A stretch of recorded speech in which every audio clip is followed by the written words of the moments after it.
नमस्कार विद्यार्थी मित्र मैत्रिणींनो, माझे नाव उत्कर्षा संजय यादव, जिल्हा परिषद केंद्रीय प्राथमिक शाळा खडक येथील 7वीतील विद्यार्थीने तुमच्या समोर सादर करणार आहे एक पात्री नाटक। माझ्या नाटकाचा विषय आहे स्वच्छता। आई मी बाजारात चालले।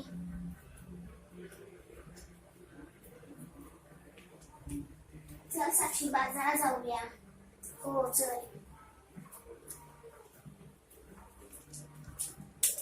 अगं साक्षी तू इथे कचरा का टाकलास? अगं उत्कर्षा मग हे कचरा मी कुठे टाकू? अगं साक्षी तू हे कचरा कुंडीत नेऊ टाक, कारण याच कचऱ्यापासून रोगराई वाढायली व आपण आजारी पडायला। अगं हो अगदी तुझं बरोबर आहे, मी आताच कचरा नेऊन कचरा कुंडीत टाकते।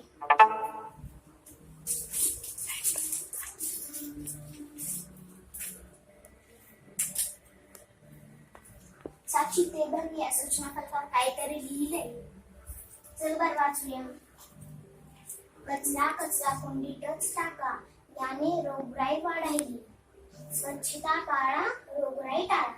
बरं झालं साक्षी तू कचरा कुंडीत नेऊन कचरा टाकलास, नसता या कचऱ्यापासून सुद्धा रोगराई वाढत होती आणि आपण आजारी पडत होतात। अगं साक्षी ते बघ तुम्ही कचरा टाकायला, चल त्याला पण सांगूया। हो चल। अरे सुमी तू हे कचरा इथे काय टाकलास? अगं कशा हे कचरा मी कुठे टाकू? अरे सुमी ह्या कचऱ्यापासूनच रोगराई वाढायली व आपण आजारी पडायला। तू काय कर हे कचरा कुंडीत नेऊन टाक, कारण रोगराई वाढणार नाही आणि आपण आजारी पडणार नाही।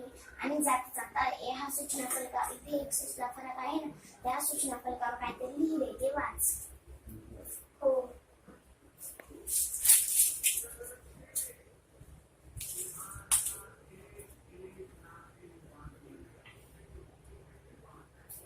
कचरा कुंडीतच टाका, याने रोगराई वाढेल। स्वच्छता पाळा, रोगराई टाळा। तर विद्यार्थी मित्रांनो, अशा प्रकारे स्वच्छता पाळूया, रोगराई टाळूया।